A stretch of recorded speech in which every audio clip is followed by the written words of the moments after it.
If you are over 65 and you have ever sat in a doctor's office watching the nurse write down your blood pressure reading, you have probably heard a version of the same thing. That number needs to come down, or we want to get you below 130/80, or simply, your pressure is a little high and we should talk about medication. And if you are like most seniors I speak with, you accepted that. You trusted it. You went home and you either started a new pill or you pushed yourself to cut more salt, walk more, worry more because the message you received was clear. Lower is better. Get that number down. Full stop. Here is what most seniors are never told in that same appointment. That framing lower is always better is not only incomplete. For a meaningful percentage of adults over 65, it is actively wrong. And the research supporting a more nuanced picture of blood pressure in older adults has been building for years in major cardiology journals, while millions of seniors continue to be managed under targets that were never designed with their specific physiology in mind. I'm Dr. Elena Pierce. This channel is dedicated to giving adults over 60 the evidence-based health information that a 15-minute appointment rarely has time to cover. Subscribe if you haven't already, because today's video could genuinely change how you understand your own blood pressure numbers and the conversation you have about them at your next visit. Let's start with the number itself, because there is enormous confusion about what blood pressure readings actually mean, and that confusion is costing seniors their health in ways that cut in both directions. Your blood pressure reading has two components. The top number, systolic pressure, measures the force your heart generates when it contracts and pushes blood out into the arteries. The bottom number, diastolic pressure, measures the pressure in your arteries between heartbeats when your heart is at rest and refilling. For decades, the clinical focus in general medicine was primarily on diastolic pressure. Textbooks from the 1970s and 1980s treated an elevated bottom number as the primary marker of cardiovascular risk. Then the research shifted, and by the 1990s and 2000s, systolic pressure, that top number, became recognized as the more important predictor of cardiovascular risk in adults over 50. This is where something called isolated systolic hypertension enters the picture, and it matters enormously for seniors. Isolated systolic hypertension means the top number is elevated, typically above 140, while the bottom number remains in a normal range. This pattern becomes increasingly common with age for a specific physiological reason. As we age, the walls of the large arteries gradually stiffen and lose their natural elasticity. Younger arteries act like flexible tubes, absorbing the force of each heartbeat and smoothing the blood flow. Stiffer, older arteries cannot absorb that force as effectively, which drives the systolic pressure higher. This arterial stiffening is a natural biological process. It is not identical to the kind of hypertension that reflects chronic cardiovascular damage in younger adults. And critically, treating it aggressively with the same targets used for a 45-year-old introduces a set of risks that are unique to older physiology, risks that most standard blood pressure conversations completely skip over. Let me tell you about the single most important clinical study on blood pressure targets in older adults, because it is the study that changed how thoughtful cardiologists and geriatricians approach this question. And yet, its nuances almost never make it into a routine primary care appointment. The SPRINT trial, the Systolic Blood Pressure Intervention Trial, was a landmark federally funded study that enrolled over 9,000 adults at elevated cardiovascular risk and compared two blood pressure targets. One group was managed to a standard target of systolic pressure below 140. The other group was pushed to an intensive target of below 120. The headline result was dramatic.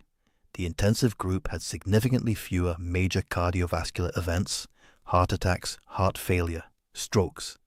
That result was so compelling that the trial was stopped early. And within months, the American College of Cardiology and the American Heart Association updated their guidelines to push target blood pressures below 130/80 for most adults.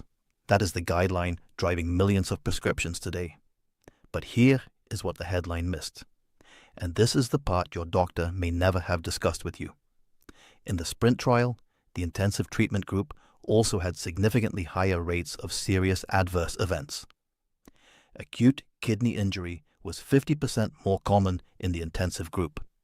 Dangerous electrolyte abnormalities, particularly low sodium and low potassium, were elevated.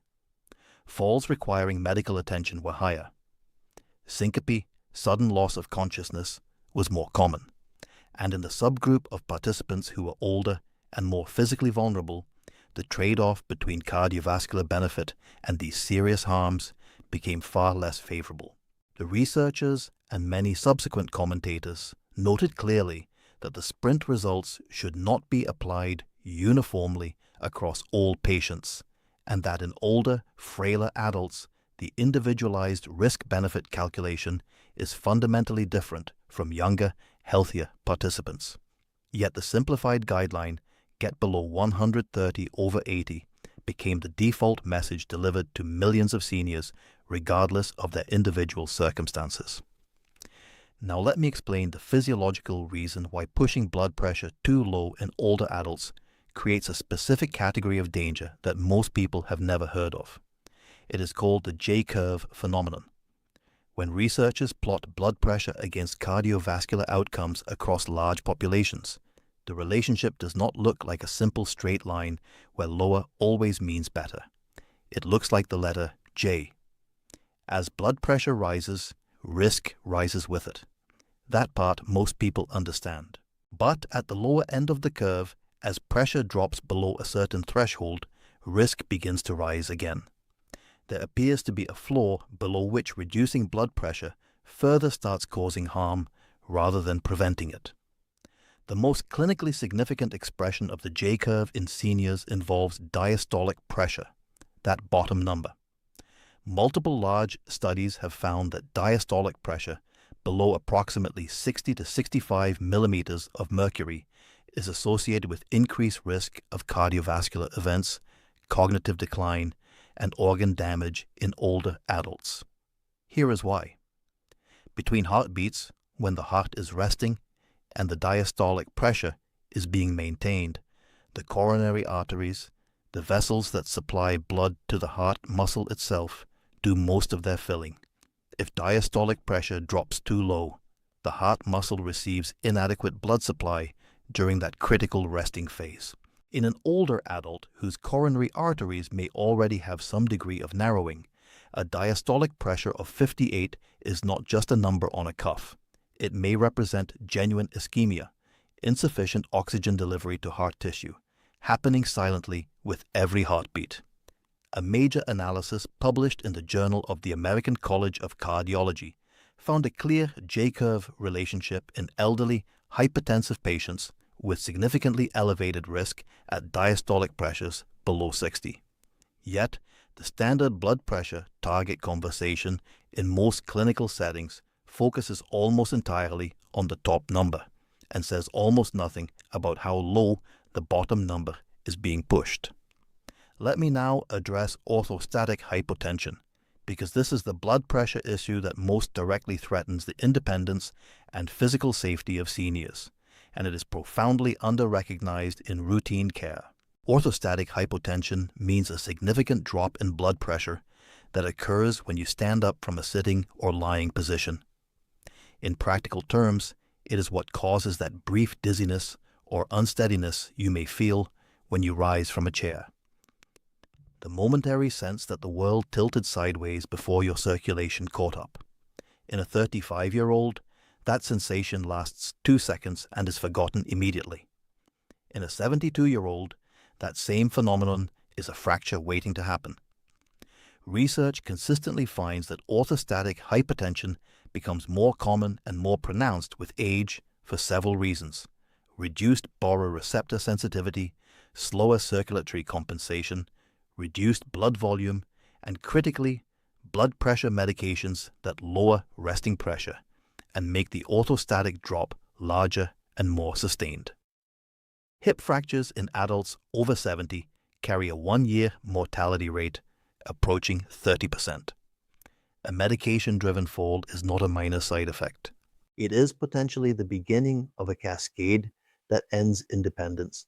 Yet, when blood pressure targets are set and medications are titrated, the orthostatic behavior of blood pressure, what it does when the patient stands up, not just when they are sitting quietly in the exam room, is rarely systematically evaluated. So, what is the right target? This is the question at the center of everything, and I want to give you an honest answer rather than a simplified one. The truthful answer is that there is no single ideal blood pressure number for all adults over 65. The optimal target depends on a constellation of individual factors, including age, the presence or absence of established cardiovascular disease, kidney function, cognitive status, fall risk, frailty, and the specific medications being used to reach any given target. What the current evidence does support is this. For adults between 65 and 75 with good functional status and no significant frailty, a systolic target in the range of 130 to 140 is generally supported by the research, with the understanding that the benefits of more intensive control need to be weighed against individual risk. For adults over 75, and particularly for those who are frail, have multiple medical conditions, or are at elevated fall risk, a systolic target of 140 to 150 is increasingly supported by geriatric medicine specialists as the appropriate individualized goal. This is not permissiveness. This is precision. Here is exactly what you do before your next appointment. First, find out what your diastolic pressure has been running.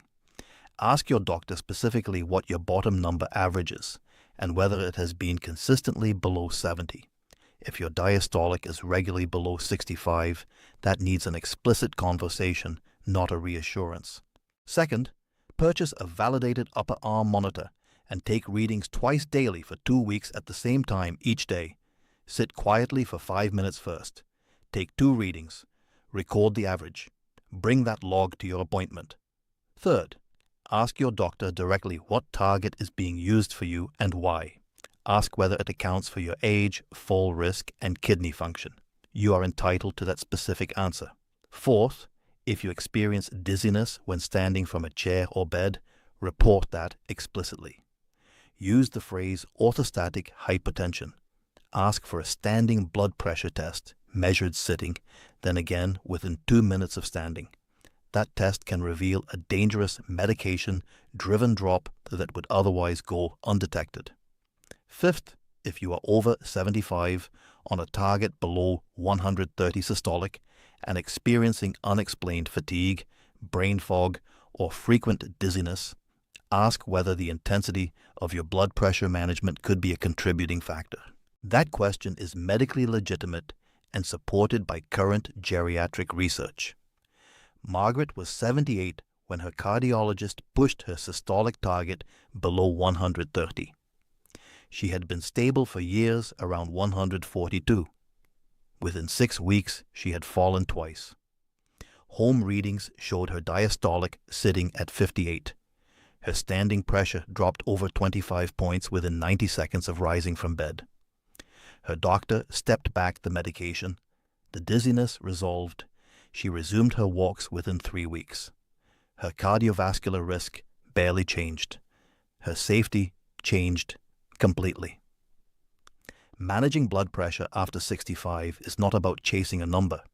It is about understanding what your individual physiology needs. The research supports nuance.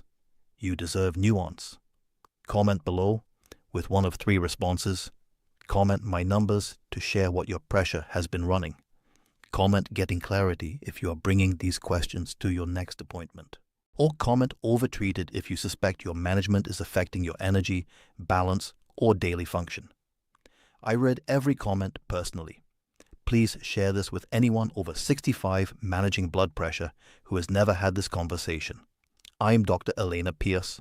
Subscribe now. Next week, I am covering the blood test results that predict kidney damage from blood pressure medications years before symptoms appear. take good care of yourself.